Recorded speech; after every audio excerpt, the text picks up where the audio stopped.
Welcome, everybody, to another edition of the Hurry Up. I'm your host, Adam. Let's get into this, right? So the Giants were off this week for a bye week. So all Giant fans got to rejoice and be actual casual football fan watchers, or if you're like me, watched every game from the moment that kicked off at 1 o'clock to the 8 p.m. game at night. I just, you love football. It's a chance to look at other teams and teams that you previously played and teams that you might currently be playing. So there's a lot that's going on.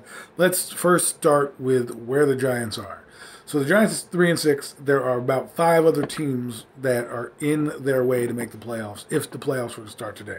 The Giants are currently picking 6th in the draft, and the Chicago Bears are picking 8th in the draft. So that shows you right now, by strength of schedule, even though the same record, they're in front of them. So the Giants got a lot of work to do, especially since Washington won. Washington has the head-to-head tiebreaker. People are saying, well, the Giants have the head-to-head tiebreaker against New Orleans. They do, but New Orleans also have 5 wins.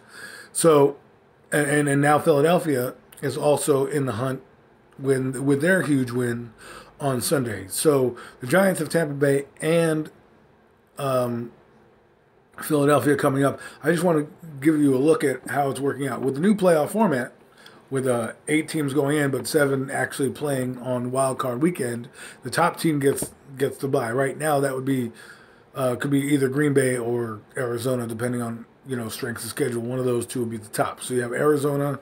Let's just do it like this: Arizona, Green Bay, Tampa Bay's in because they're a division winner, and the Dallas Cowboys. So you got four teams right now that would be a lock to make it, right? Regardless of anything, because they're the division winners. Then you got teams like New Orleans, Carolina, Atlanta, Minnesota, Philadelphia, Seattle, Washington, and Chicago, who are all have better records or have beaten the Giants so far. Chicago has the same record, but they're ahead of the Giants they're lower down in the draft order for the Giants right now. So that would make them, if the playoffs were to end, they would be ahead of the Giants in that regard. Now, a lot could happen from now until the end of the year. The Giants, I feel, need to be 5-3 to assure themselves a chance at making it into the dance.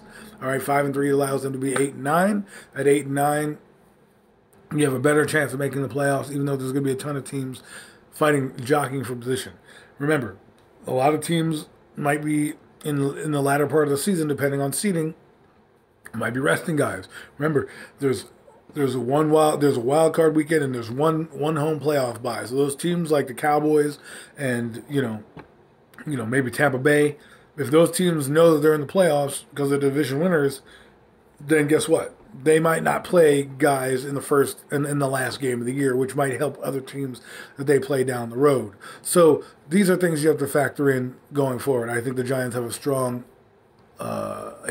possibility to make it, but they need some things to happen. They need some things to happen for their team as well. Offensively, they need to stop. They need to start scoring more than 19 points a game. That's one of the lowest amounts in the NFL.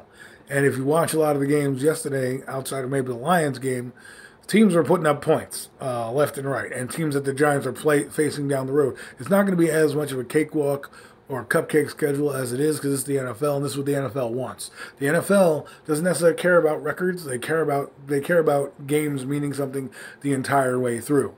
And this is why they built the playoff format like this. This is why they got the 18th game. This is why they added the extra wild card. So teams now cannot just necessarily do what the Eagles did last year and lie down and let teams walk in. Now, the Eagles were the exception to the rule last year, but Washington obviously won that game because the Eagles had enough to play for and decided to go in a different direction. And here we are. They went to the playoffs, and it eliminated the Giants last year. Now, this year again, the Giants have a tough schedule the next 2 weeks. Tampa Bay is going to be coming off 2 back-to-back losses. They haven't had that in a long time, at least with Tom Brady at the helm.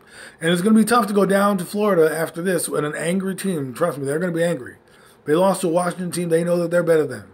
And it doesn't matter if their record says they're better. They weren't better on Sunday. So now the Giants got to go down there after a bye week and get out and make those adjustments and see if they can hang with that team and give them their 3rd loss in a row. I'm not saying the Giants aren't going to do it. I think they're going to put up a great fight, and I hope they win, because if they win on Monday night,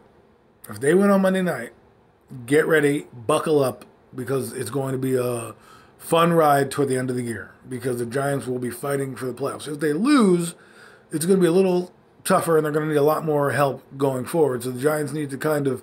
I know I said they got to go 5-3, but you know, you want loss. You don't want conference losses. So if you want to lose to somebody, lose to LA, lose to the Miami Dolphins, because those are AFC teams. They don't necessarily count against your conference record if you end up with the same record as another team. But the Giants have the Cowboys left. They have Washington left. They have played the Eagles twice.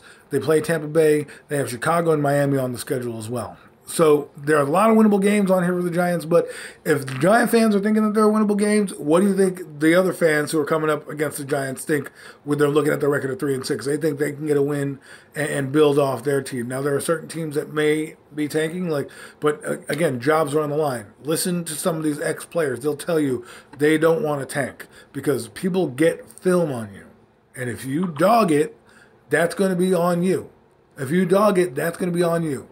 And the film don't lie. And they're going to find you and say, well, this team went through adversity and you didn't step up to the plate and play your heart out. So, and I know there's a lot of injuries going on right now. Washington lost Chase Young for the year with an ACL injury. That's terrible, going forward for them. But they're going to be a feisty team. They're not lying down. Ron Rivera's got them and coaching that team up.